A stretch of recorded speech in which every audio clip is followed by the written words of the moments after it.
This is the It's Time to Refresh podcast with Brad Refresh, the podcast about life, music, traveling, shit, literal shit that is, and weird and wacky stories with Brad, and a range of guests from the planet Earth. Feel free to share the pod with your pals, your mom, your neighbor's dog, or even your shrink. It's all fun. You can follow our Facebook group called It's Time to Refresh Community, or It's Time to Refresh on Instagram. Write into the pod, ask questions, and share your stories. Enjoy the pod. Hey kid, what time is that? It's time to refresh. Back once again with another podcast. This is episode 14. Hope you're all enjoying them. I just want to say a couple of things before we get started. We had an issue with the last podcast, that's fair enough, but we're moving forward positive, and we just want to talk about the music. We don't want to bring any anything negative to the podcast or any controversy to the scene or anything like that. So, what's your name and where you from? No, that's your line. I know, yeah. So on the podcast today we've got Lee Beach, DJ Beachy, promoter of Madisons and formerly of Hardcore Explosion. Yeah. Is it the two events you've done? Yeah. Right. Yeah. So how are you doing, mate? All right. I'm all right. Aye, sound, Brad. Aye, sound. Keep going. I've asked you to come on here a couple of times, haven't I? Just to I know, get yeah. the timings right and everything like that. So I want to ask you. We'll start from the beginning. How did you get into music? How did I get into music? Well, I was born in the late 70s, so 78 I was born, so I was growing up in the 80s when it was all big, like synth pop and things like that. I was into Michael Jackson and things like that. And then I went into, like, when I started going to school and stuff like that, like senior school, I was into Guns N' Roses, Iron Maiden, Def Leppard, things like that.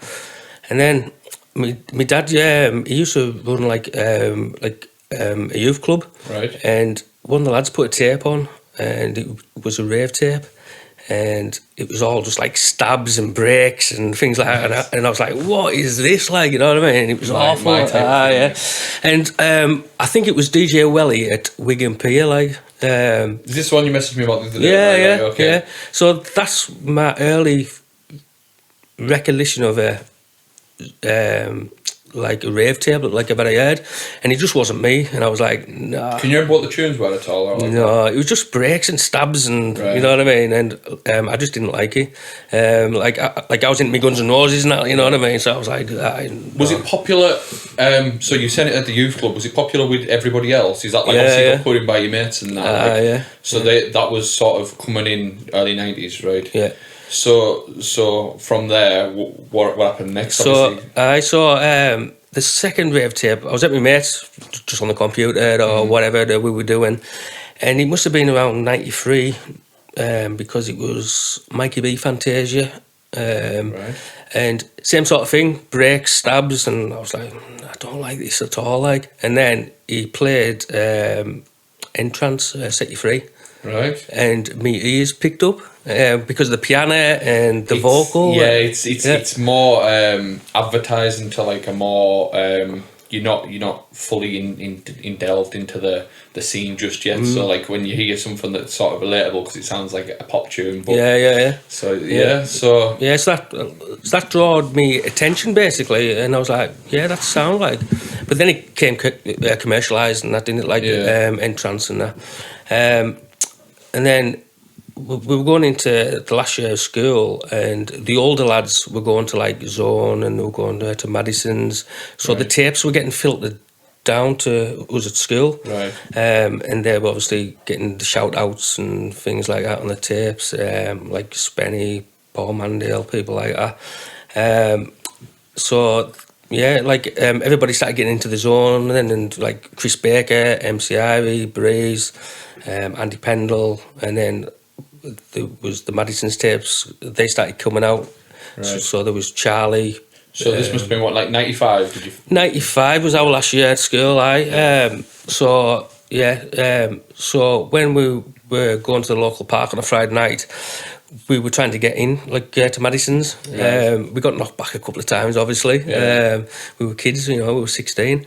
And then we got in one night, and I can't even remember paying or anything. Right. I don't know if we sneaked in or whatever we done, but I just remember going up the stairs into Madison's, opening up the doors, getting a big smell of like Orbis and Vicks.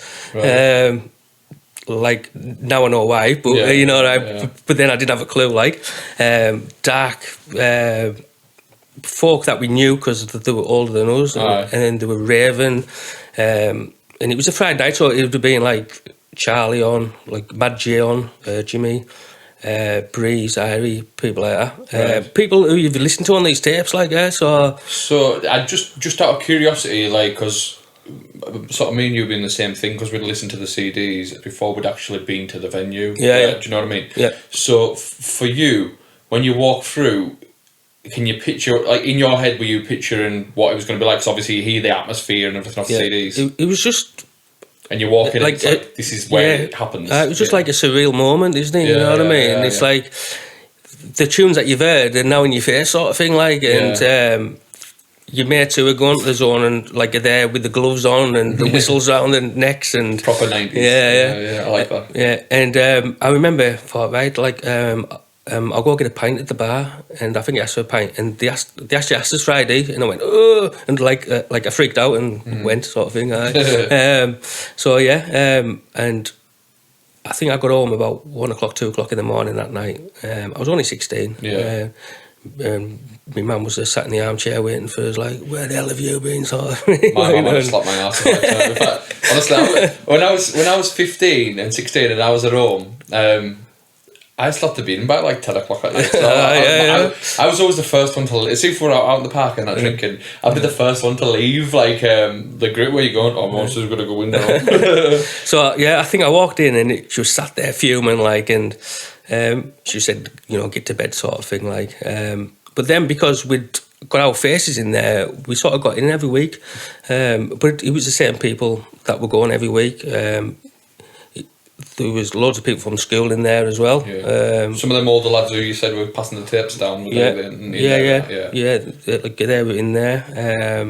It was good. And then that led us into the summer of 95, and then I joined the army then in September 95. Right. So I've got a couple of questions. So when you were going in here at this time, you obviously you weren't planning on being a DJ or anything. No. As entirely just as a raver to enjoy it. Right. Can you remember any of the tunes when you were going in that sort of stick out in your head? Yeah. So the big one that I remember was DDY Take Me Over. Right.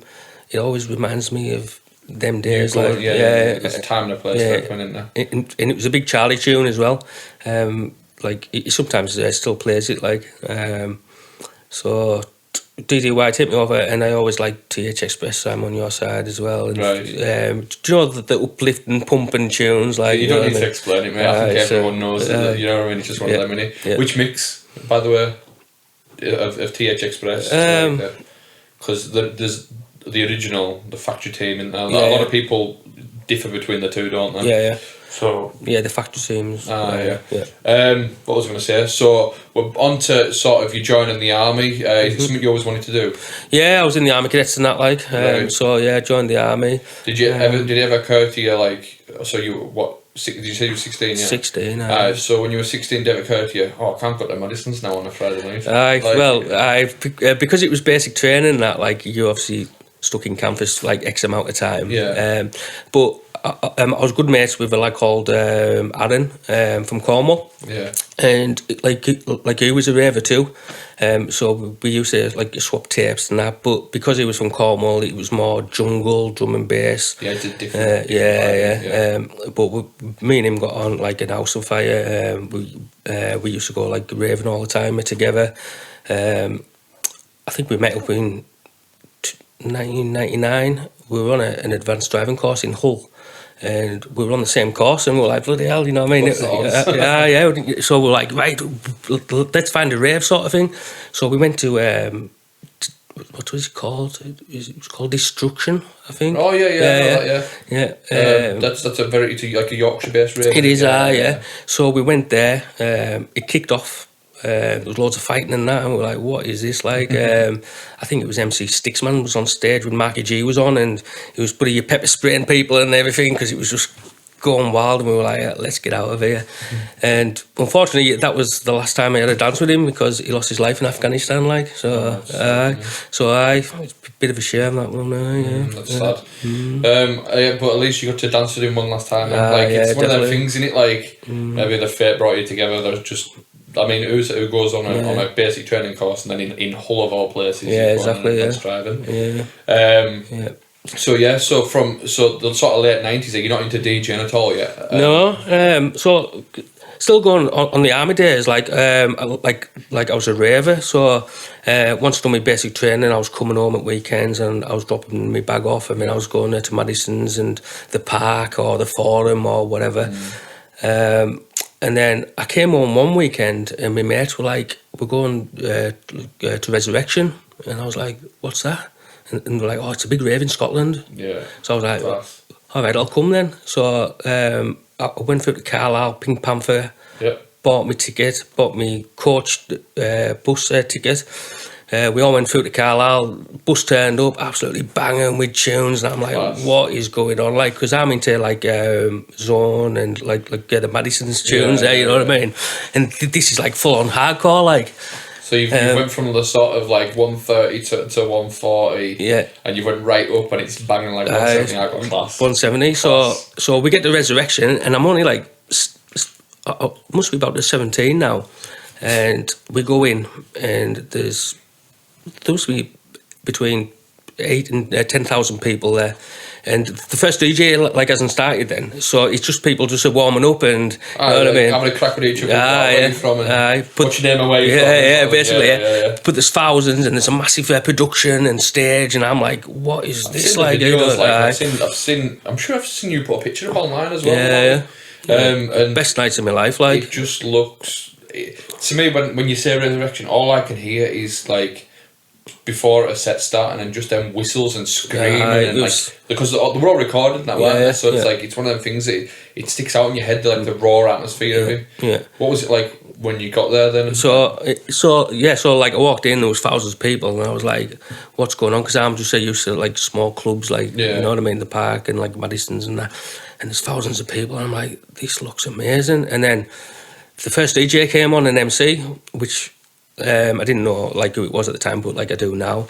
And he started off all the piano, and I thought, hey, this is cool. And then all of a sudden, 180 beats per minute, boom, boom, boom, boom, boom, boom. And I'm like, what is this? You know what I mean? And it was DJ Brisk and MC Sharky. Nice. That was not a bad first welcome and set to the scene sort of thing. You know what I mean? It's very good. I highly rate Brisk. It's quality. It's not something I listen to every day because he does like a still just streaming now where he put a mix and that. But when I do listen to him, I just sit there and I'm just like, how do you do that? Like some of the mixing's beautiful. He was always on plus 16 and flat out, and you know, his mixing was unbelievable. Like, and what did you think of the BPM change? At first, I was shocked. You know what I mean? I was like, what is going on? But the atmosphere was unbelievable. Like, say we support Everton, don't we? So it's the FA Cup final. We're getting beat 2-0 by like Liverpool. We score one, we score another, and then we score the winner in injury time, and everybody's just going wild. That's what it's like for 12 hours. Fucking hair standing thinking about it. honestly, it was unbelievable. Like I can feel my arms going up now, like thinking about it as well. Like my hair's going up. Class. Is there a tune from that night that sticks out? Yeah, because I really didn't know hardcore, because I was like into the Italian. There was a DJ came on and he had long blonde hair, and I was like, who's that like? And then he played Mark Ecstasy, Take Me Away, right? And like, take me away, that tune, like yeah.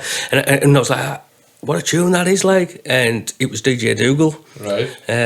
So because he had this long blonde hair, like I sort of could guess who he was, like, sort of thing. Then when he was on different events and things like that, so I sort of became a a Dougal fan. You know what I mean? To be honest, though, as an outsider coming into the scene, Dougal always played a bit.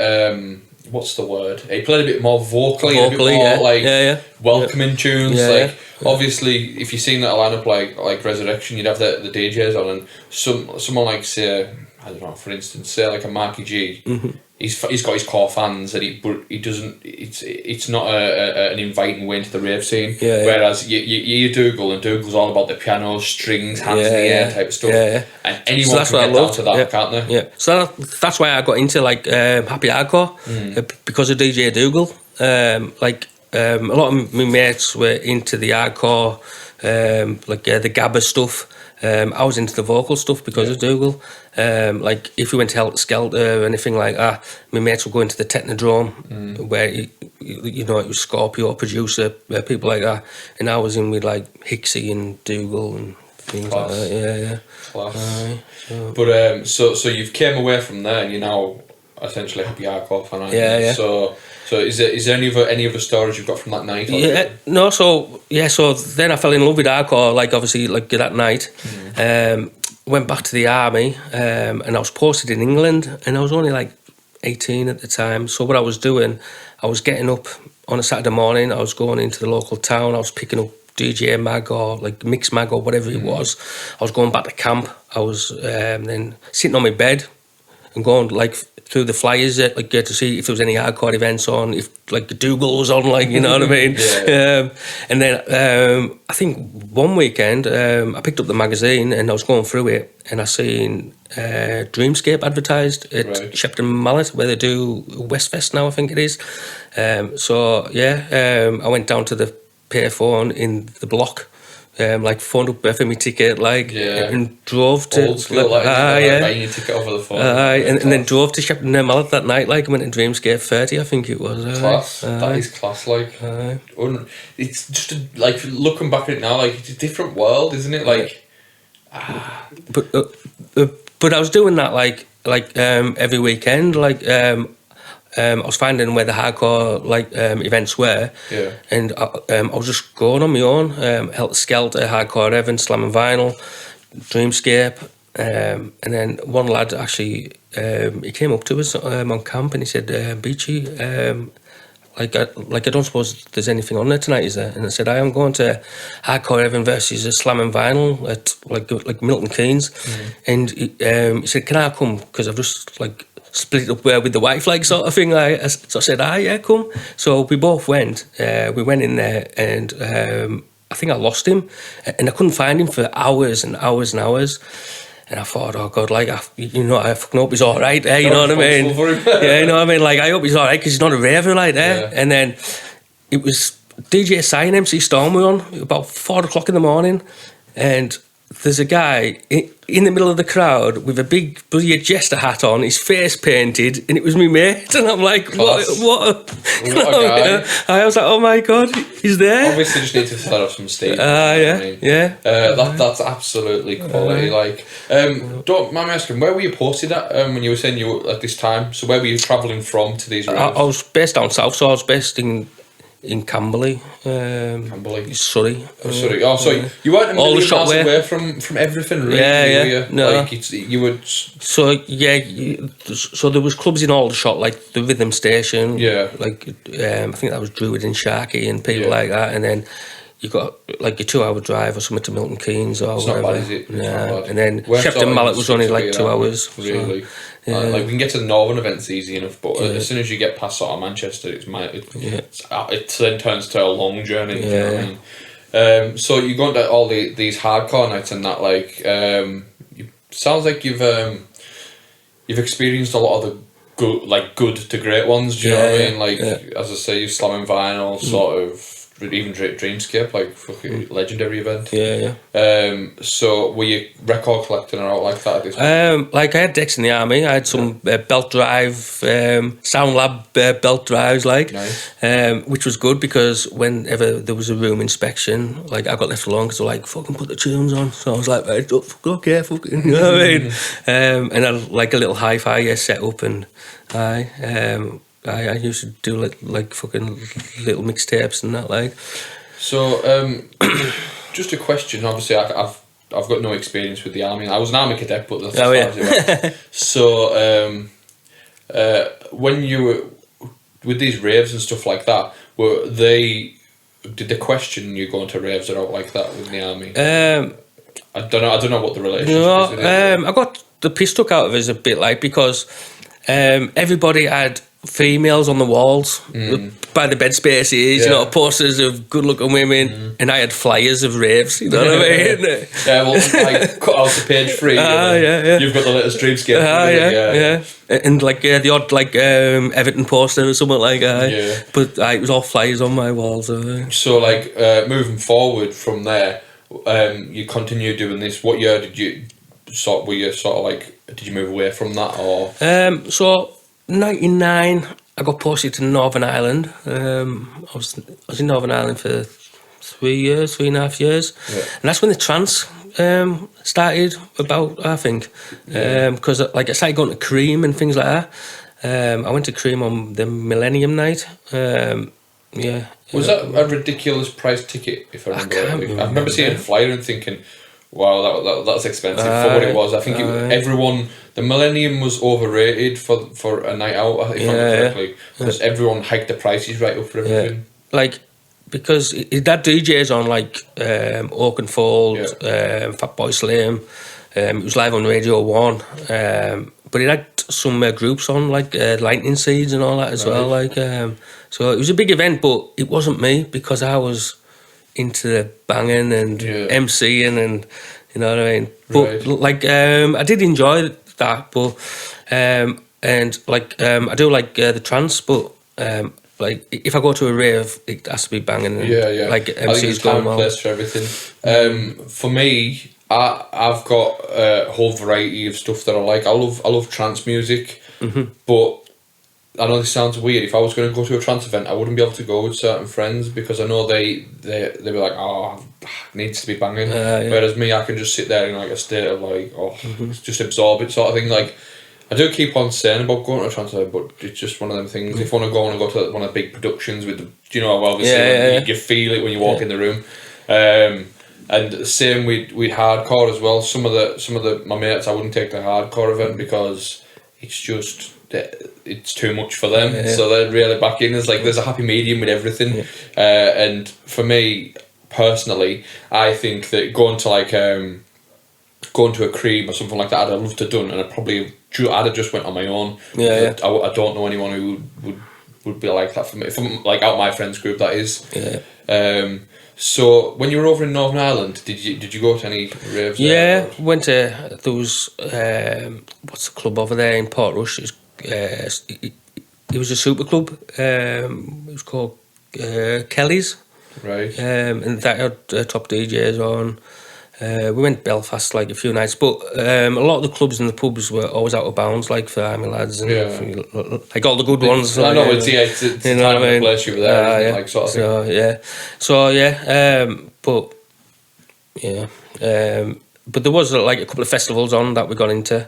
But again, it was more trance and house music. Right. At that time, 2000. So then you after you've been there for 3.5 years, where did you go next? Where were you based next? I came out. You came out there? Yeah, so 2004 I think it was. So just under 10 years I've done. Right. Like in the army, Right. And then what? Did you come back to Cumbria? No, I was seeing a lass in Bolton, so I bought an house in Bolton. Right. And obviously the rave scene took a little bit of a step back because I had to sort my life out. Obviously, coming out the forces, it's a big change. Like I think everybody, and I mean this, like I think everybody has to dip out the rave scene, whether they have kids or whether life gets in the way, and then you find that some people it's only a 6-month break, but some people it's like a 5-year break or whatever, and then all of a sudden that's them back into it for life. Everyone has that little dip. I actually bought a season ticket there for Everton for like 5 years or something. Did you? Quality. Just home games, home and away. Well, like home games, but I was going to like some away games as well. So yeah, well, for my sins.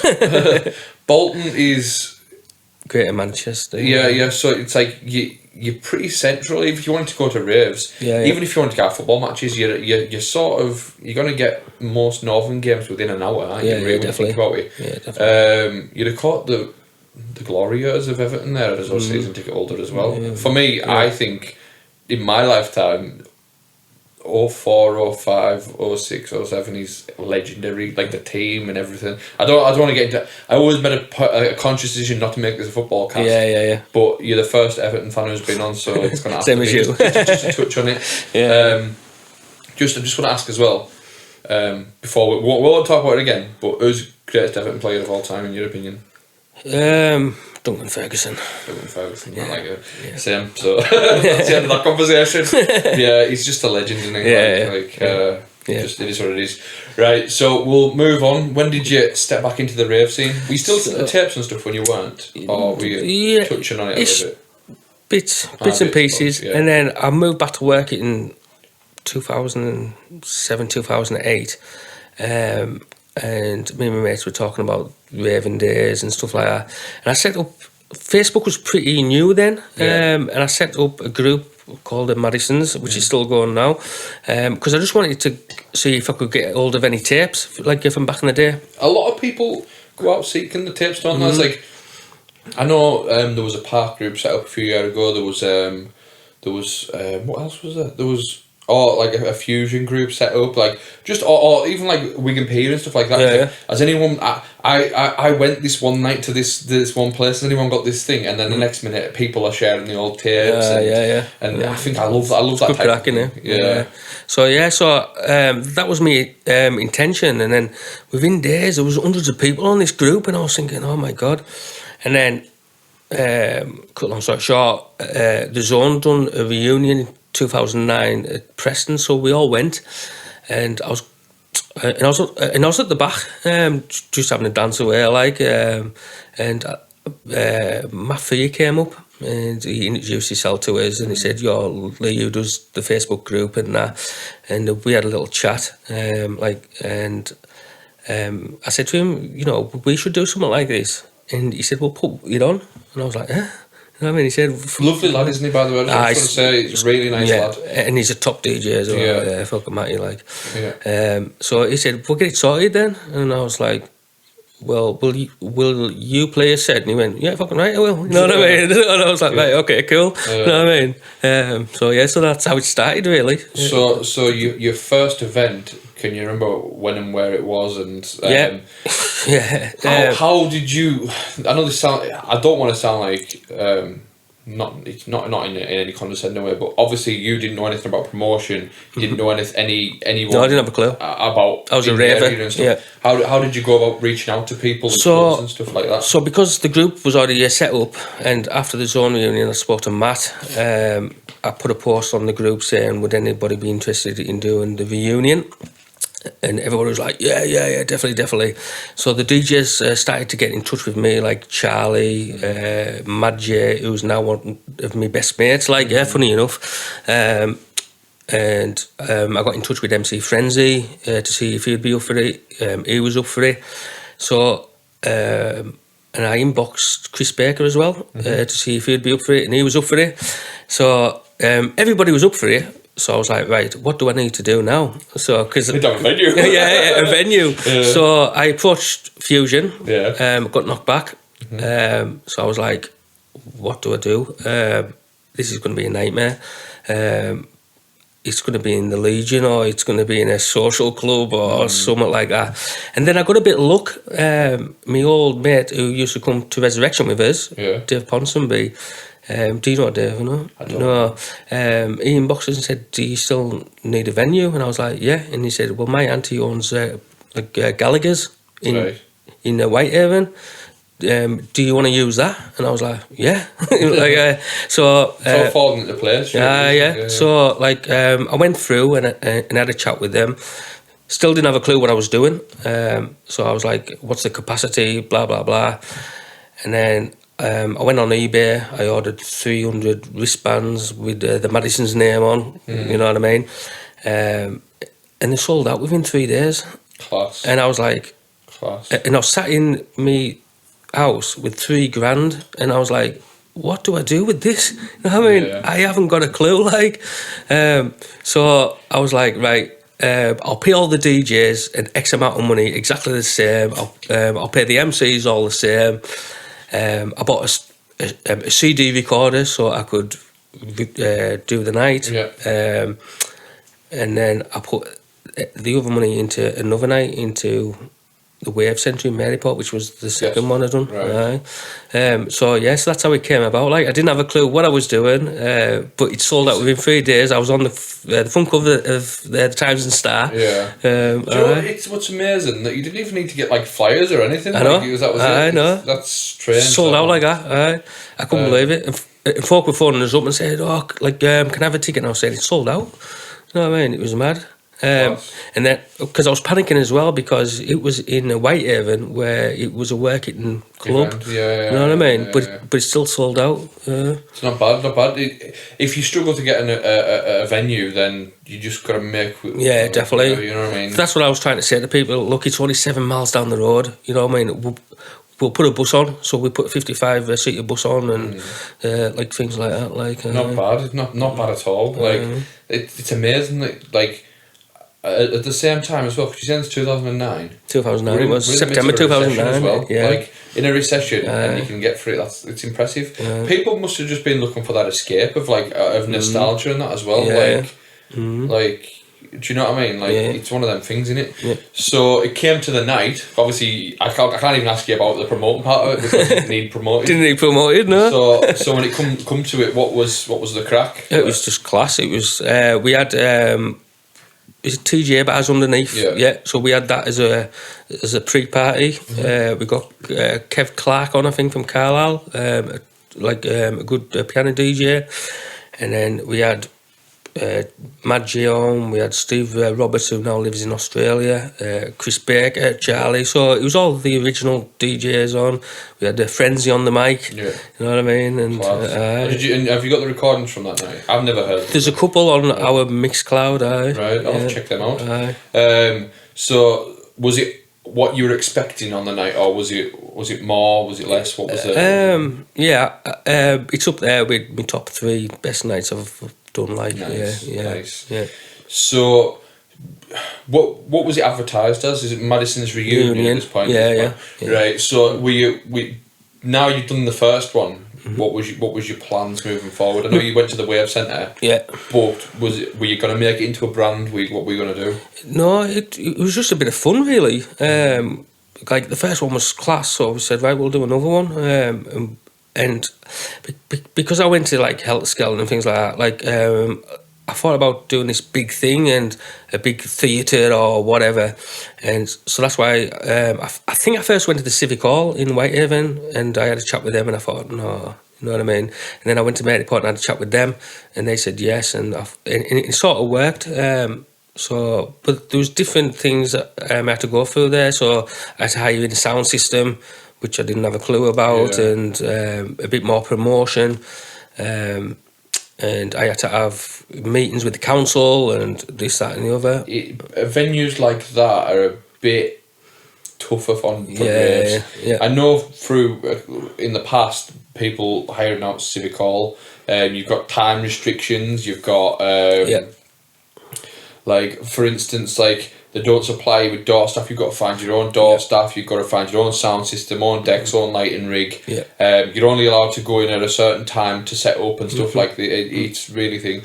I'll touch on another thing as well. I don't know if you know them, but you know the Make Some Noise lads that do Rob Kane, John Neal from Liverpool. Yeah. So they did an event. I hope they don't mind me saying this, like, but they did an event. They were doing it in clubs, and they thought, well, let's do something different. They went to like the O2, and I think they had to supply, like, they had to get. He was telling me how bad it was because it was it's such the insurances and stuff like that. They had to have like St John's ambulance on hand, and they had to have like just things like that. And I won't go back down that route ever again. Definitely, like never again. Like, promotion wise, small clubs. For me, if I was ever to do anything, I don't want to do anything on a grander scale because at this point you have to start hiring rigs, stuff like that.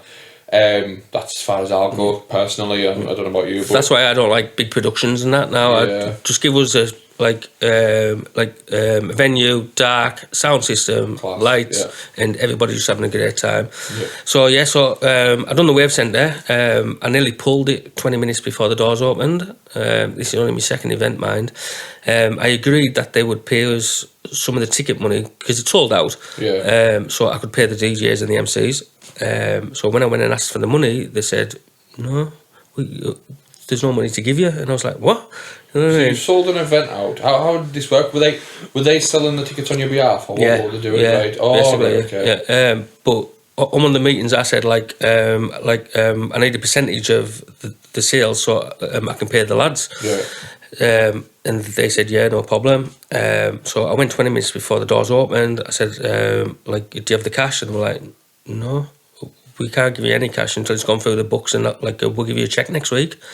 I was like, oh my God. Yeah, these lads don't even hardly know me, you know what I mean? So I was on the phone to all the DJs and MCs, explaining it, and they're like, Bishi, don't worry, it's cool. You know what I mean? Yeah. So it's good that you've got people like that around you as well. I've come across people where they'd be like, listen, Brad, if there's a problem, we'll sort it, right? And then there's others that would break down your neck. And there's even people out there who would even go as far as jumping online saying this fucking bullshit promoter, but he's not paying me, blah blah blah. No, it's not, I didn't say I'm not paying you. It's the fact of you've got to wait. Listen, you've just got to wait. There's a formality to it. If it's going through the books because these lads have got a big venue that's a prim and proper venue. It's like just one of those Skiddle, isn't it? Yeah. They pay out on the Thursday after the event. You know just in case there's people. Yeah, exactly.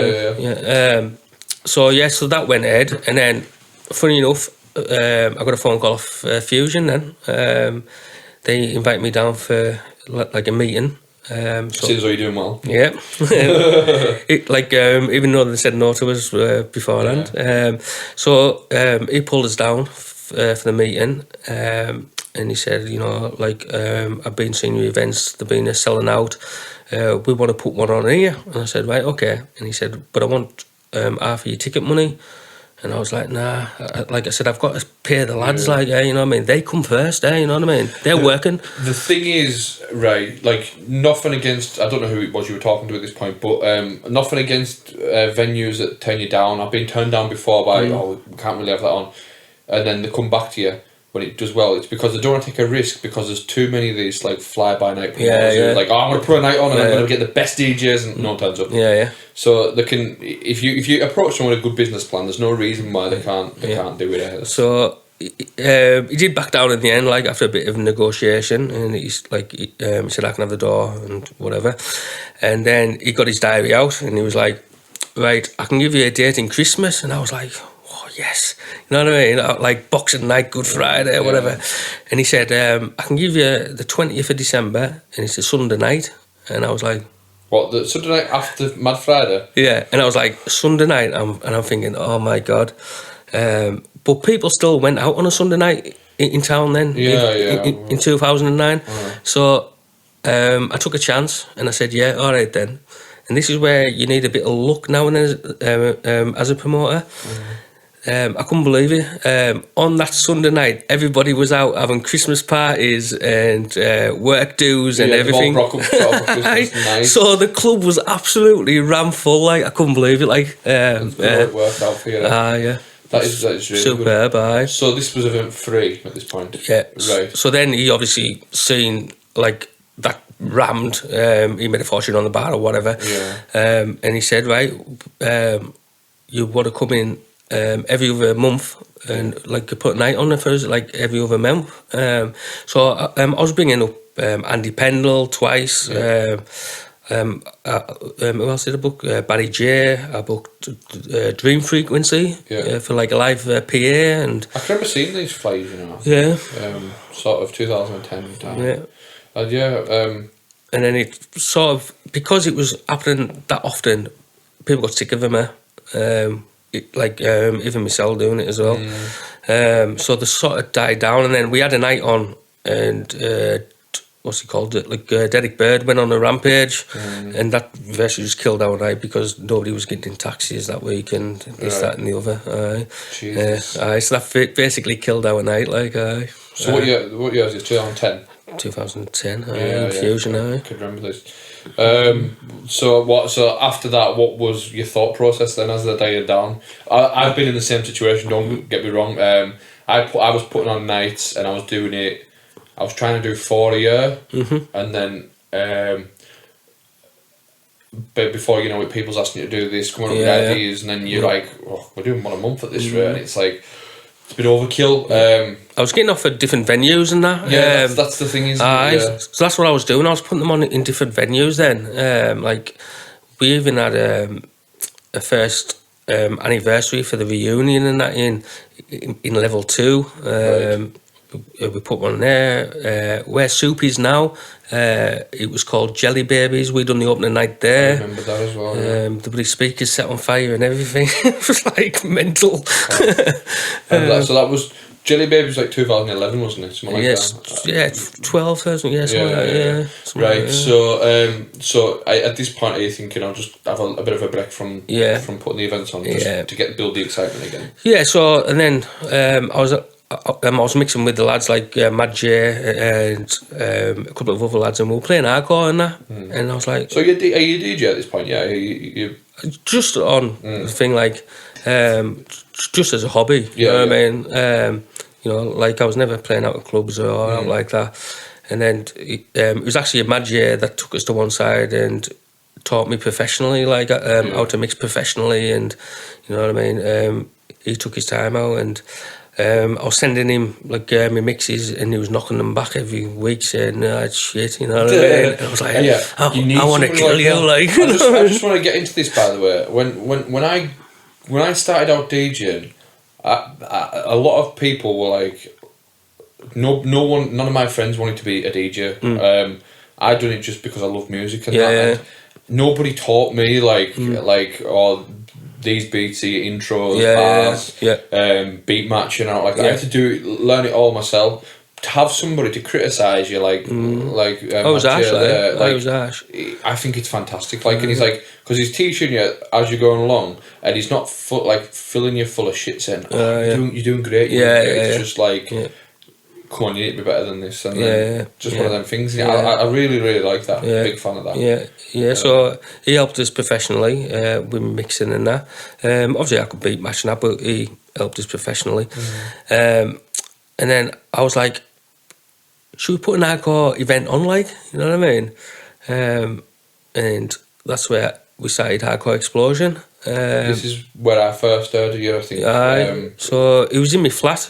Like, I had a flat in Mediport, and we were having a drink one night, and it was like, should we put a thing like you do on, like, obviously, I know the venues and things like because of Madisons, like I'll promote it and this, that, and the other, and we were sat there for about an hour trying to figure out like the name, and like there was names getting passed about. Oh, we'll call it Hardcore Happiness, this, that, and the other, and I said Hardcore Explosion, and like I thought, that sounds alright, that. And then Mad J again was like, Beachy, you can't call it that. And I was like, why? And he said, because it sounds like a porno. And I was like, even better. You know what I mean? Well, I'm pretty sure there was a Hardcore Explosion CD. Album. But yeah, it's not a bad name, is it? It's one of them things. So so we called it Hardcore Explosion, and then we called it HE for short. So we booked Elliot's, where like a DJ for you one night, didn't I? We'll get into that in a minute. So we booked Elliot's. I done about a month and a half of promoting it. It was going really well. Everybody was up for it. It was this new hardcore event in Cumbria. You know, because it wasn't really in West Cumbria like hardcore, or it's never been. It's never ever been, mate. No. Like I've tried pushing it. I'm a massive fan of hardcore, and it's just something I've never taken to on a big scale. I know a lot of hardcore fans around here, but it's not enough to fill a venue. Like with old school, right? You could go into any village in this area. You could put on TH Express on your side, and you'll have the dance floor full. Pumpanani. Pumpanani as well. Pumpanani is one of them. It's like you've talked about this before, and it's like like it's an awful song. I think it is, but put it on, and you've got everyone from the age of like my little brother and sister knowing that says a lot. Do you know what I mean? They're not even that into music, but just one of them party tunes, isn't it? It is. And then you could even people now it's in the 60s, everyone knows Pump Banana. So it's like old school's always been accepted. Bounce music's always sort of been there since that was a sort of spin up of the Italian thing. Like when Italian was there, bounce came next and it progressed. But hardcore's never ever had, even it's like drum and bass and jungle and that. There's never been a huge pull for it. So putting it on was a brave thing. So we booked Elliot's. Promotion was going well. There was a lot of interest in the night, and then a week before it, they booked Tidy Boys for the night after, and absolutely killed our night. Like killed it. I went that night. Did you? Yeah. It was odd because there was no busy nights for a long because this was the era when I first started going out. Yeah. So I was like, am I ever going to get to a good rave? Right. And then the Tidy Boys rave, it was like all these people appeared from nowhere. It was a really good night. I was fuming. Like, I can remember your night a week after as well. So how did it go? How many did you get through? Was it? We got about between 20 and 30 people through the door. And in Elliot, it doesn't look a lot. No, it doesn't. It's empty. Yeah. And I was talking to Tom Harewood. Yeah. And he was saying, BG, that's really good to get 20 and 30 people in, especially when they put the Tidy Boys on the night after. So don't give it up, like, sort of thing, like. So we didn't. And then again, I got a bit of luck again, being a promoter. We got given a night in the Royal Oak for an all-nighter. Right. Before you touch on that, yeah, you did. So you had the Tidy Boys. The Tidy Boys week before. No, it was on the night after us. The night was the night after you. Yeah, because we had the Friday night and then they were on the Saturday night, right? I had the following Saturday booked in. Did you? Mate, I had 0 people in the club. It was dead. Right. It was a bounce night. I just want to get into this because it's quite an interesting story. And the what's that called? Darren. Yeah. So I says to Darren, can I put a night on? This is my very first night I put on. And I come to the club and that early. I'd been flying and that, and I'm thinking, I don't know how this is going to go. No one was talking to me about it. I didn't know anyone into rave music. I just thought I'll put a night on, booked artists. Like I was booking DJs and that, and I didn't even know them. I was just like contacting them on Facebook. Would you be up for doing this? Was that the Base Mental night? This was possibly the first Base Mental night. I'll look online because I've got the flyers online still on my computer. But yeah, basically what had happened was he says, "Oh yeah, we had a really good night last week. We had the Tidy Boys on," and then he said about the hardcore night. He says, "I'll be honest with you." He says, "There's no one out in town." I'm like, "Oh no!" Like, "Oh no!" And then I had about I can't even describe this, mate. I had 5 of my mates there. Yeah. I booked. So I had Andy Kelly on doing a fusion set. I just apologised to him, man. Like it was just fucking dreadful. I had a couple of other lads on. I had who did I have on? I had a lad, DJ Cocky, you know him, hardcore DJ. Yeah. Nick Graham, who sadly passed away. He was on. I didn't know he passed away. Yeah, last year, mate. It was sad. And an MC, and I had someone else on anyway. I can't remember who else. Probably Berg or something, was it? Yeah, I think it possibly could have been. And honestly, they were all just looking at me like, "What are you doing?" Like, and I was just, obviously young and naive, and I thought, "Fucking, what a fucking hard thing." So obviously, it cost to hire the venue, it cost to pay everyone, and I just thought, oh no. So like everyone was saying, "Oh, last week we had 2 rave nights on." It was like, yeah. So then I got home, and then this is where you come back and do it. I seen that you'd organised one in the Oak, and I thought, yeah, that'll be good, that, you know. And then obviously you can carry on from there. Yeah.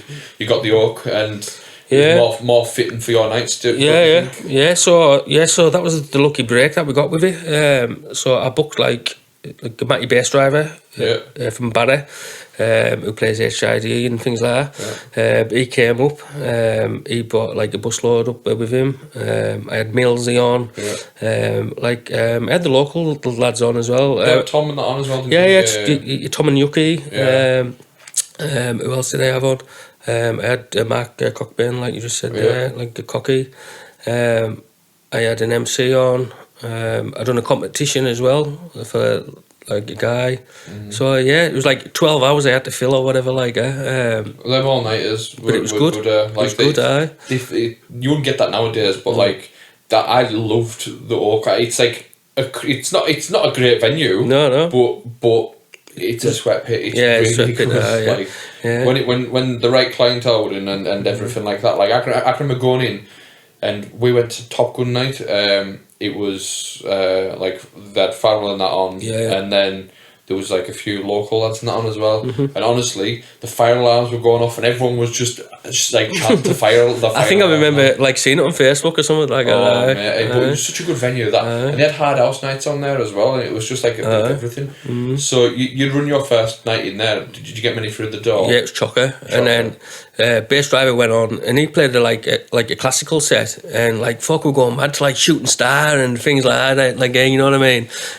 So that was the turning point. And then after that night, I got a booking to go play at a hardcore night in Ulverston, at like a South Cumbrian hardcore like event. So we went down and we took a load of ravers with us, like from Hardcore Explosion, and I played the last hour, and everybody went mental like so the owner, he came up and he was like, Beachy, yous lot are absolutely mental, like. I told you off pod, Cumbrians are fucking mental. And he was like, you need to come and put like what are your events on here? Was this the Sun? Sun Inn, at Ulverston. It was a hotel on top. I can remember seeing videos you put online of the thing. It was 3 floors. What a fucking venue this is. It was class. There was a hotel above, there was a pub, and then an underground club underneath it, like. So he said, we put one on for us, like. Will you bring your brand here, like? And I said, right, I'll tell you what I'll do. I'll ask the lads to play for free, as long as you give them like a hotel room each, and I'll book DJ Hixie. Right. And he was like, no, you won't. And I was like, yeah, I will. And so that's what we done. So we had our first anniversary in Ulverston, and I booked Hixie for Andy Bowler and that. And it was amazing. There was like ram-packed people on speakers, raving with glow sticks, and Ixie loved it, like, he was superb, like, he even like pulled us out there to one side, and he said that took me back to the 90s, that, like, and class. Especially Hixie's somebody who plays out every weekend, and he's probably like seen it all. To come and say, listen, this is different. It's a nice compliment. He said I can see what you're trying to do, and like if you need any of the big boys to play for you, just give us a shout and I'll help you, like. So from that, like, off Ixie, he was big, you know what I mean? He came to, we got him on in Whitehaven, and he came. I think I remember the night. And it was unbelievable. He turned up sort of like 9 minutes late, obviously to trek in it. So we were like, people were like, Hixie's not even coming, blah blah blah, and they were getting restless. He came on and he played You're My Angel, and honestly, I've never seen atmosphere like it. It's like, it's not the best atmosphere I've ever seen, but I think I was away that weekend, like, because I was going to come. Like, it was mental seeing all the people I went to school with in that raving to hardcore, and I remember just looking over the thing, and there was just, I knew everyone in the crowd, and it was rammed wall to wall. And because didn't you put my MC on Impact? Was it Impact? Impact. No, that wasn't on that night. Oh, was not that night? That was something else. I can't remember how I met him. I met him at like a Sanctuary event. He came down with Zuni, and he's like, "Oh, I come to your thing." And I was like, "All right." And then he won one of my MC competitions. That's why he got on. All right. So we booked Ixie, and then the next minute we had DJ Scar on. I can remember seeing a mad pitchy years all on it.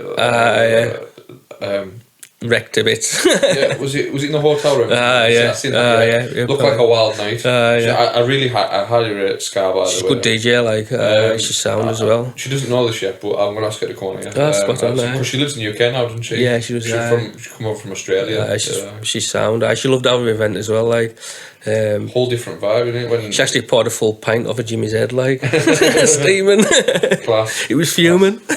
But yeah, so you were in the sun at this point. What's happening? So you're getting guests in. Yeah, so you we're getting got guests Gamma in. on as well, didn't you? Yeah. We booked Gamma, the world's #1 at the time. He come. I think he was expecting like big stage and things like that, but when it was up close and personal, I think he freaked out a little bit, but he was all right in the end.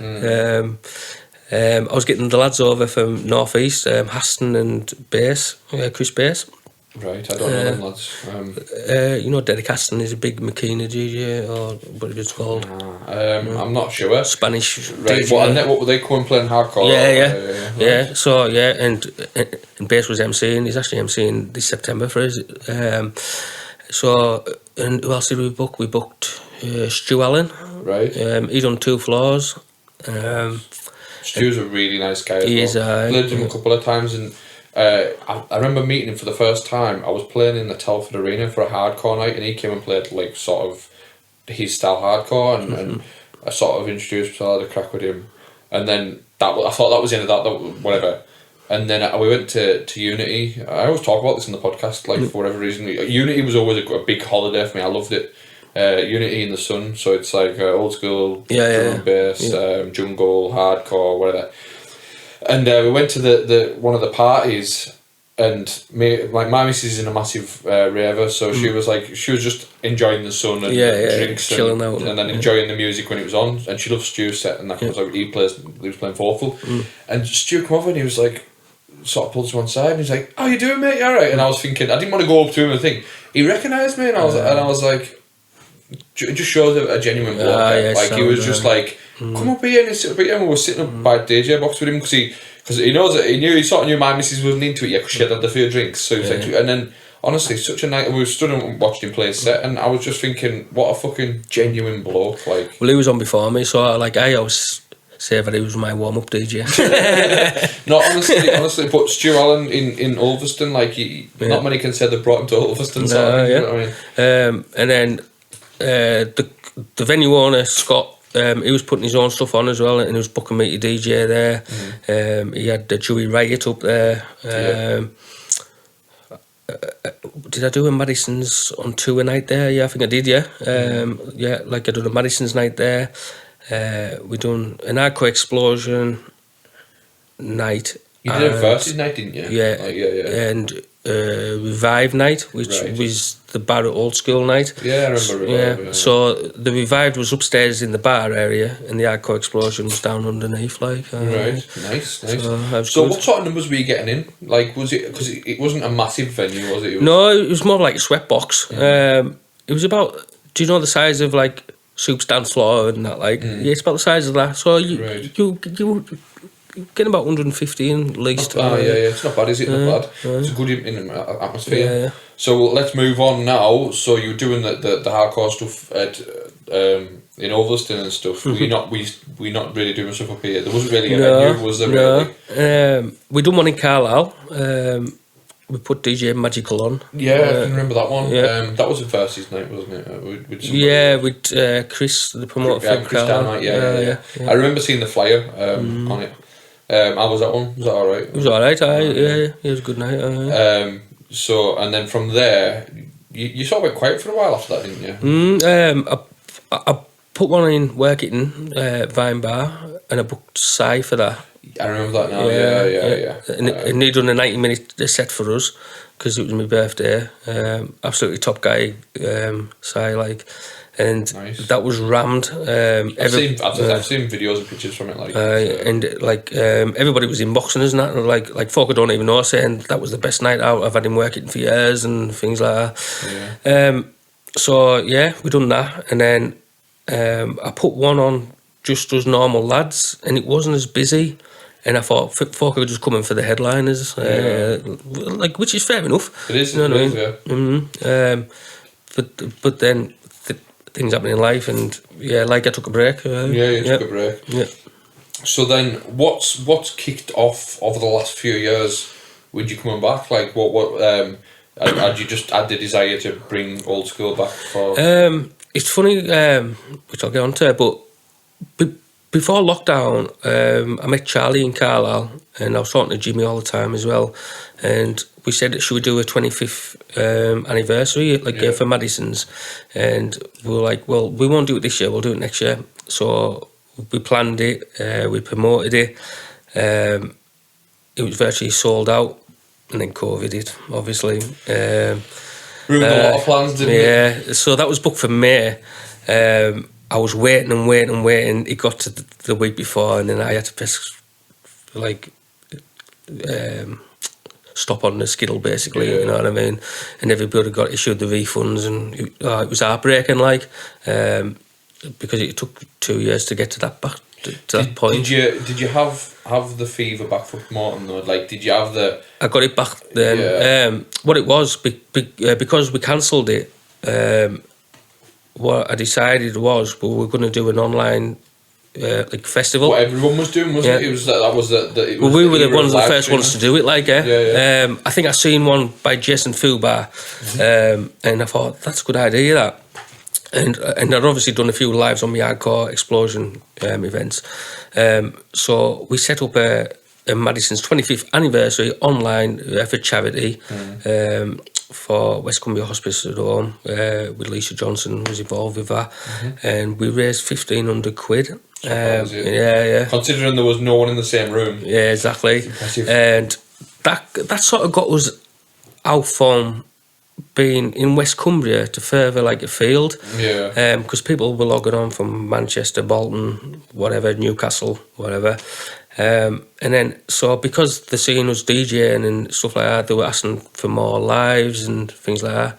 So then it just progressed in lockdown, basically. I think the desire for people wanting to go out again, and then a lot of people getting to the point, I'm sick of being at home, I just want to relive my youth and go out to a rave one last time. I think you really caught that energy. I believe, and it was just seeing from an outsider's perspective, you caught that energy of people want this, and you're not having to put it on people and say this event, we're doing this live stream, we're doing this. People are actively going out looking for this. I want old school West Cumbria, and I want it. I want it as soon as we can. I want an event. And I think that's what you captured that really well. Yeah.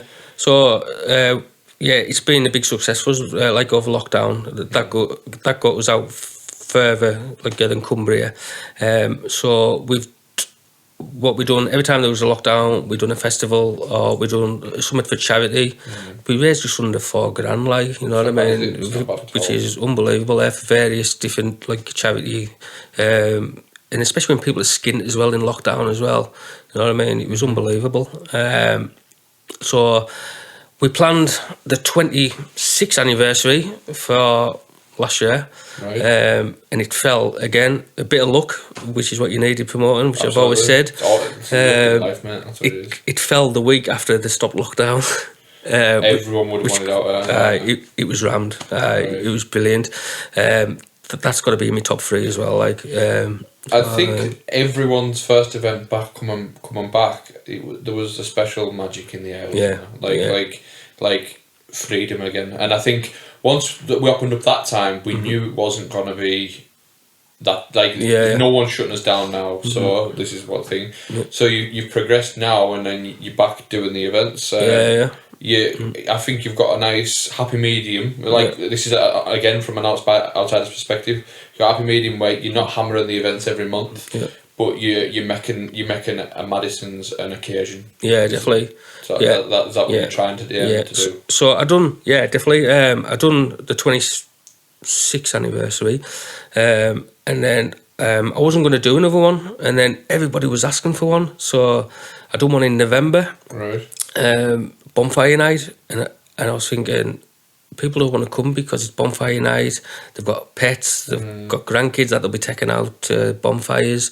Again, it was a risk. It was belter night again. Absolutely rammed again. So the following one was March that we just done. That was the last one, March. Yeah, again, rammed. Was that the one in Soup? Was it? Or was it? Yeah. And then So, you've done. oh yeah, sorry, yeah, we've just done a free one. Yeah. So we got offered to do a free event in Club 135.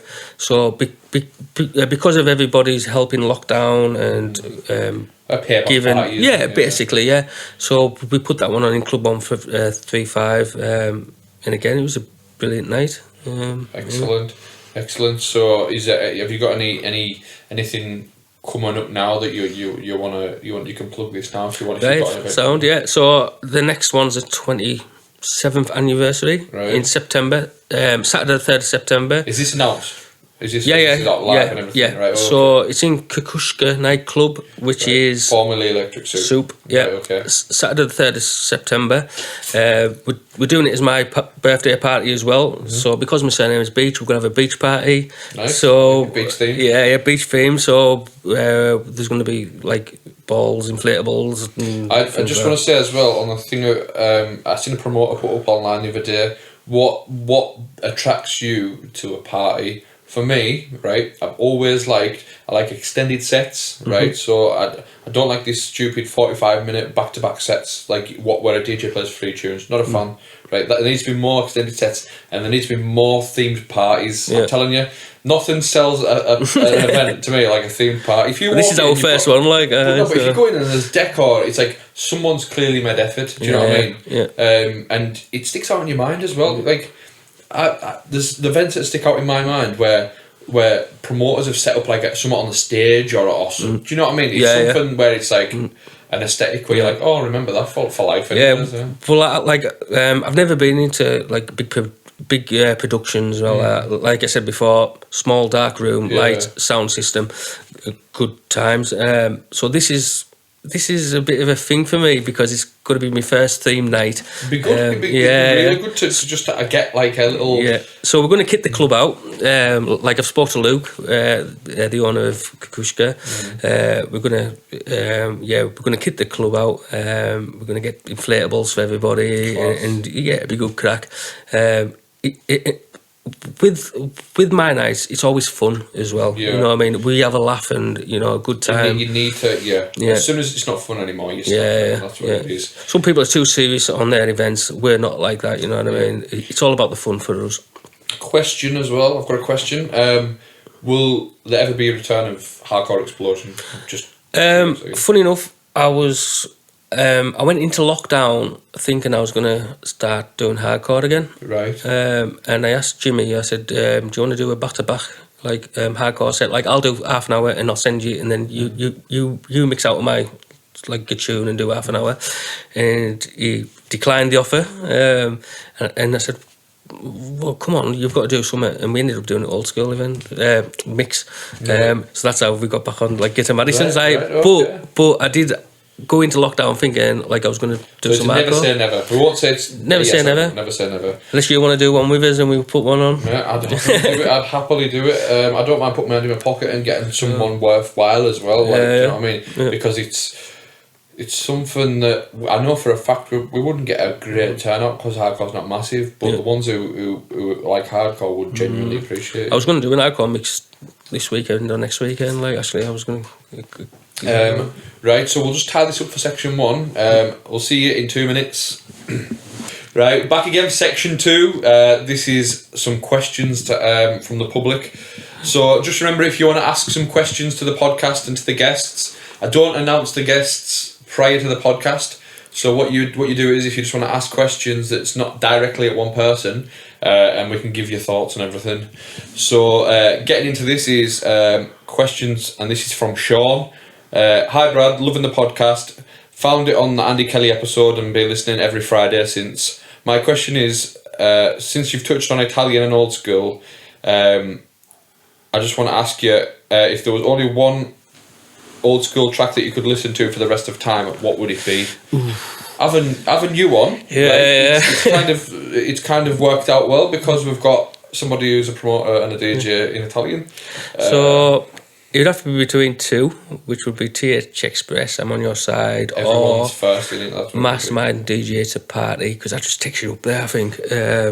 But I'll go for TH Express, I'm on your side. Mine's, I've got a cross, like, TH Express is the obvious one, so I don't want to go for the lowest hanging fruit. Yeah. I want to say, I like George Lewis Hit the Floor, right? Yeah. That's like a White Haven anthem. Yeah. Right? So but I'm going to be a bit of an outsider, and a lot of Italians don't like it because it's a bit cheesy. But I like Jill Dresky, Heartbreaker. Yeah. I love it. Yeah, I know you probably won't like it. No, but it's funny because we done like a live stream on New Year's Eve in lockdown, and I done a set with people's requests. A request time. And that was one of them, and I was like dreading it, and he'd actually got us booted for copyright off the bloody live stream. It's a quality tune, like, I love it. It's just, I think it's because not everyone hammers it, like, because when you're with Italian, you've only got She made some good 1,000 tunes, tunes, right? Yeah. But it's one of the 1,000 tunes that it sometimes gets pushed to one side, a bit cheesy. I love it. But, She made some good tunes, Jill Dresky, like. Yeah, Jill Dresky, absolutely fantastic. Me and Jimmy done a mashup of it with Everybody Dance Now. She's got a real powerful, like, it's from, you can feel it on the chest when she sings. And as I said, George Lewis Hit the Floor, because it's just, it holds so many memories, like, growing up, like, it's a White Haven anthem, isn't it? So, yeah, so there's your answer, Sean. Next question: How do podcast posse looking for help? I'm looking to get into DJing properly. I bought decks in lockdown and I've been teaching myself beat matching and mixing. I'm now at a level I'm happy with my mixing. How do I approach a club or promoter? Are demo CDs still a thing? Any help would be kindly appreciated. And that's from Brad. So. Yeah. Well, being a promoter, we can ask you this: how would you like people to approach you if they wanted a shot? I've had a couple inboxes lately actually saying we check my mix out, and like if somebody does that, like I will. What I would say to Brad is get a Mixcloud, get a SoundCloud, get some mixes on there. Put them on your socials. If he's confident about his ability as well, so I think it's something. Don't be scared to go and ask the promoter as well, because Stu, right? He's always telling me, "Oh, people have inboxed me to ask about to speak to you," and I'm like, well, just come to me. Yeah, you know what I mean? Yeah, makes sense. Yeah. If I was to give my opinion on this, mine, I think I'd go a little bit more than that, just because I know how oversaturated the scene is. I'm not sure about the old school scene, I don't know, but with the bounce scene, I've talked about this before. Basically, like, everyone's a DJ nowadays. Which is a good thing, I think. It is because it's showing tastes in music being expressed, and it just keeps that cycle going as well. And there's 1,001 DJs out there who can be readily available. So to be different, right? Because obviously when I was running events, I was getting messages of people. Sometimes I was just getting a SoundCloud link. No, hi mate, how you doing? No, like, how's your day? Or no, even this is a demo. It's here's my latest mix, or even just sending the link itself. And I'm like, right, okay, that's fair enough. Even the bare minimum I'd expect now for because I've went out and done it myself. I don't mind getting into it. But the bare minimum I'd expect is a little paragraph saying what I do is I'm Brad Refresh. I play this style of music. I'm available to do your event if so, and I do this style. I can do warm up. I can do last hour. I can do main hour. I can do whatever's needed. If you think you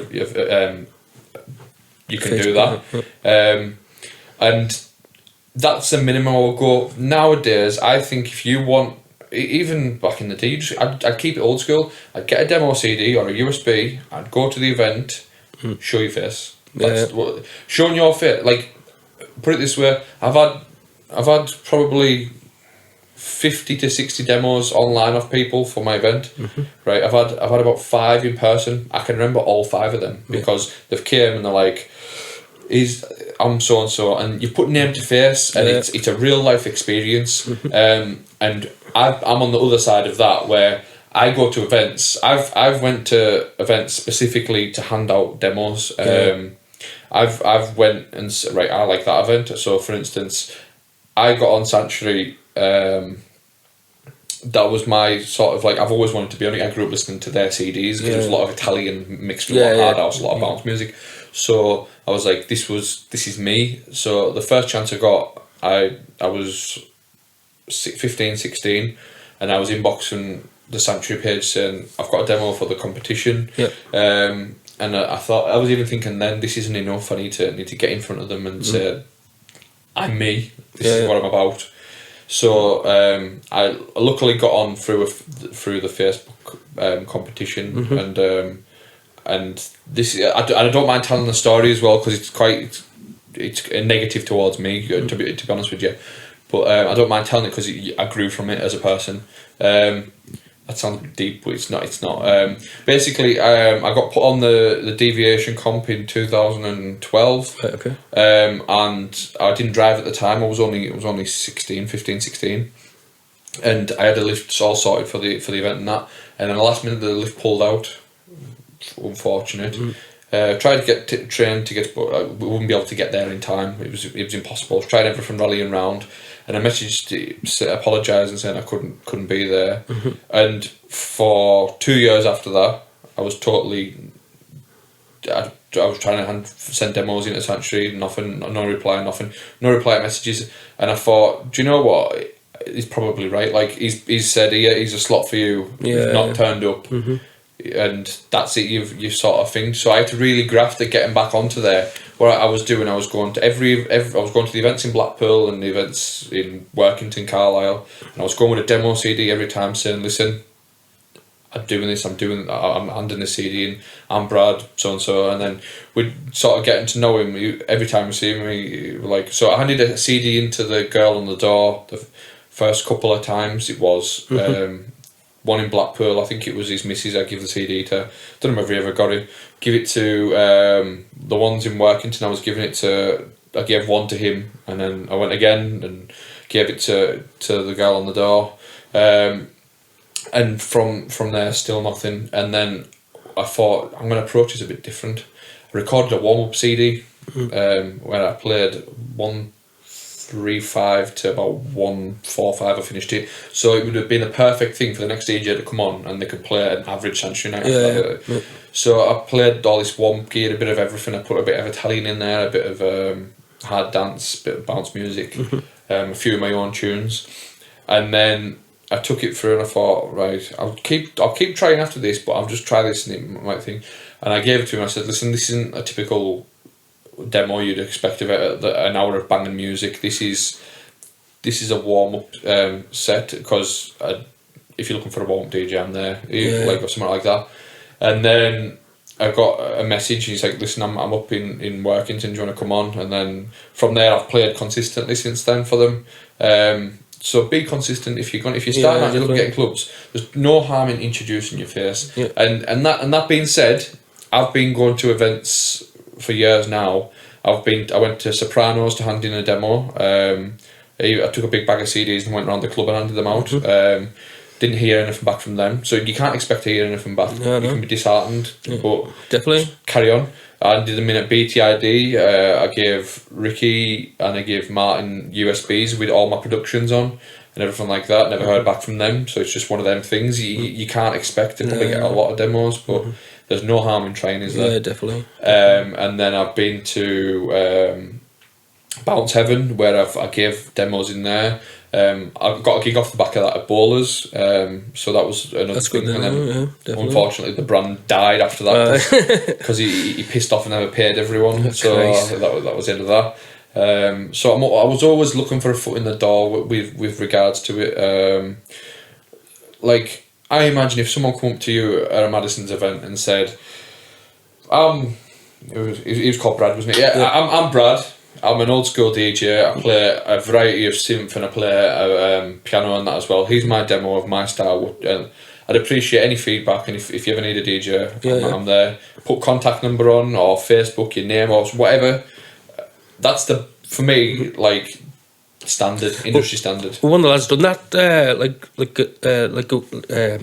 like a Wesley P. Right. He actually came to like The night.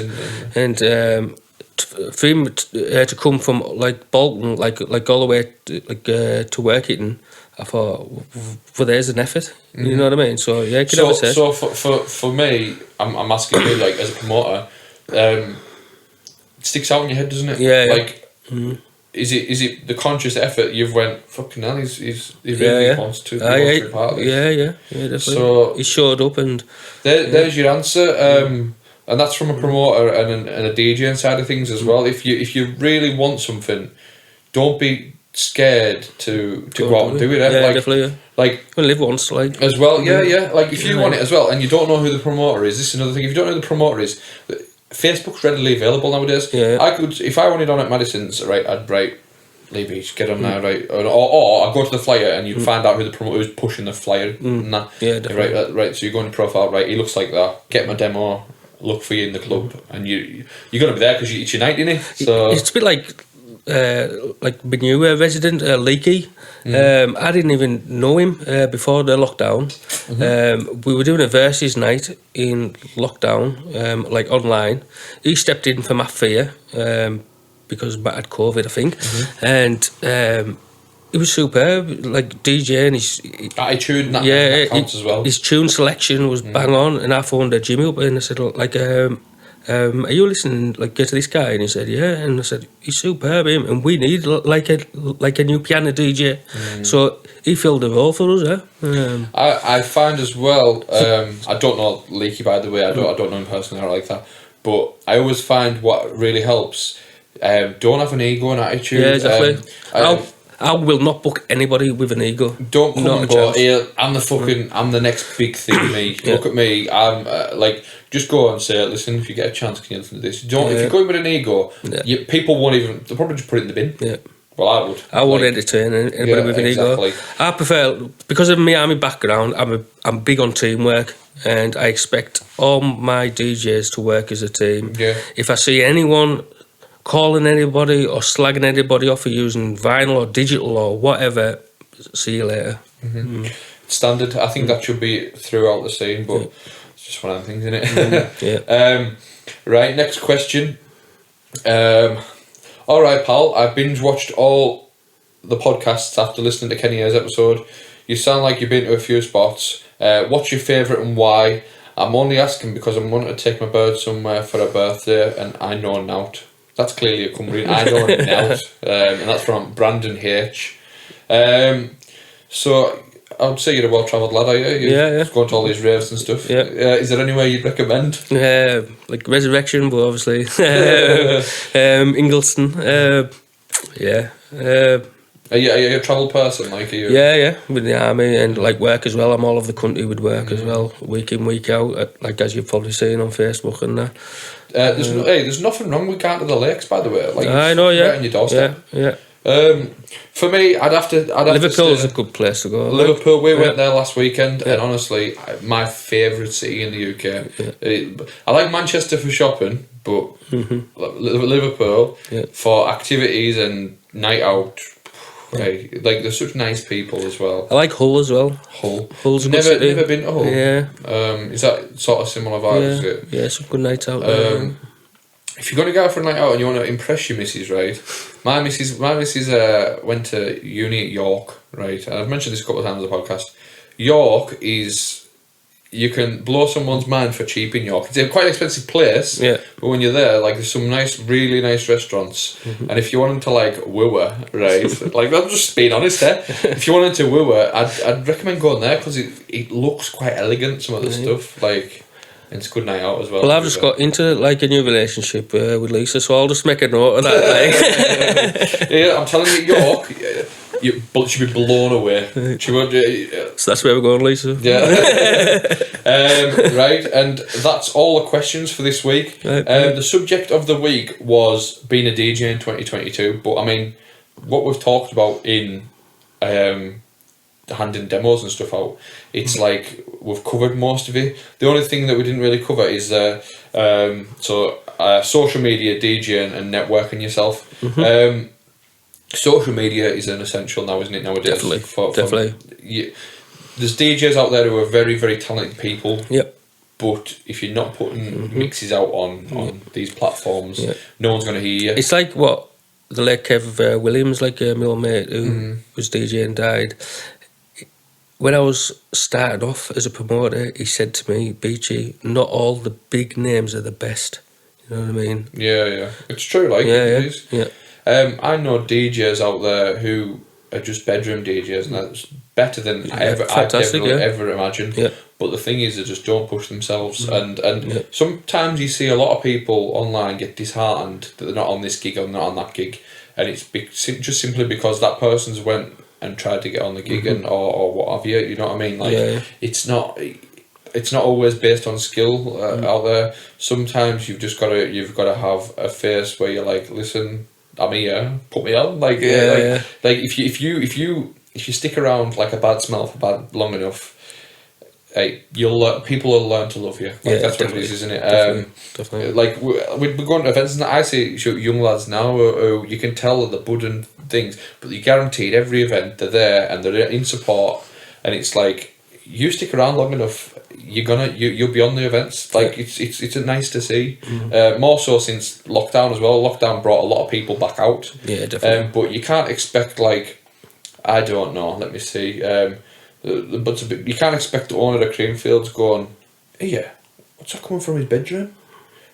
He's goody, mate. Because, you know what I mean? No, what's the odds on the fucking promoters driving past your house and you're playing from your bedroom? It's just not. It's non-existent. Yeah, he's going to happen, is he? Yeah. So for me, that's just my opinion for being a DJ in 2022. Yeah. You need to have a good balance of skill, social media, and being able to talk to people. Like, anything you want to add to that? Don't have an ego. The ego thing's a big thing. I think, don't put anybody down. You know, we all enjoy the music. Yeah, that's what it's about. If you do get like a booking, don't make it about you, because it's not about you. It's about the people on the dance floor. Exactly. Right, to tie this up, because we've been going a while here. I want to ask you, what's been your 3 favourite sets? 3 favourite sets. Yeah, and I'll change it a little bit. Obviously, being a promoter, what's your personal favourite set that you've done? Where you've like me personally, your favourite personally. The 26th anniversary, right? Because Breeze was on me for the first time, right? And they give me the anniversary set. My first set, obviously, that I played out live. Can't even remember the year that was, and I got a booking down in Torquay at a big hardcore night with Gamma, Hixie, Keys, MC Storm and that. Well, 2014, 2015. Yeah, something like that, yeah. Something like that, yeah. And I want to ask you, what's been your favourite set? I know it can be, it's a matter of opinion, but the favourite set you've seen on one of your events? So, like Madison's Hardcore Explosion, what is the one that just sticks out because it was a time and a place? It doesn't even necessarily be the best mix set. It's just you're caught in a moment, and it's just. I'm gonna say Mad J's 27th anniversary out of lockdown, because he produced loads of mashups, and it was the first time he played them live, and everybody just went mental for them. Like, nice. It's Mm. good. It's one of your own lads as well. Yeah, like that's a good thing.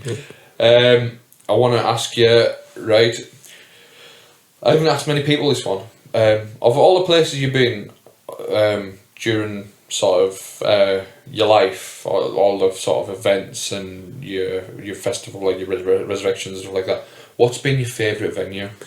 Resurrection, Ingleson. Is it just for the sheer size and everything of it? Don't get me wrong, England had some belter venues like Elton Skelter, the Sandstreet, Milton Keynes, Bowlers, Manchester, good venue, but Scotland. There's Scotland. I don't want to ask. You need to know why you need to put against each thing, but everyone's got that one that is just like Scotland. It's nice that. Yeah. Right, and this one is a bit different from the rest. You've got to get the electric chair, right? And I know you've done something wrong. I don't know what you've done wrong, but you've done something wrong. You're going to get the electric chair, and you've got one more meal. It can be as big or as little as you want, and anything you want. What you having? Steak. Steak medium rare. Yeah. Right. So you steak on, right? Yeah. Just a steak, is that it? Yeah, probably. Yeah. Just yeah. A big one. No pudding. No. All right. Just a right. steak. Nice. Any sauce? Diane sauce, maybe. Yeah. Right, there we go. Yeah. Anything you like to plug? Where can people find you? So you can find us on the Madisons Working Facebook group. Yeah. We've got a page on there, but the group's better. The main focus, Yeah. We've obviously got the 27th anniversary coming up. The early tickets have sold out. They went pretty quick, so there's only standard tickets left for £15. It's a beach party theme. We've got DJs Charlie, Matt Fear, Madge, myself, Keith Capstick versus Suddy, and Daz Cherry, and MCs Smoke, Breeze, Bass, Double D, and Reality. Very nice. So yeah, if you think can I get a little bit of an old school fix, get on to Madisons. Just say thanks for coming on, mate. No, don't forget, share the podcast with your mate, because it's like I said, you can get a guest on and they can share it, and their following will see it, and I share it, my following see it. But if you see this and you enjoy what you see and you think your mates are going to enjoy it, then share it, because the more people we reach, the more we get to share the love of music. Thanks for listening. Cheers for coming on, mate. No bother. Nice one.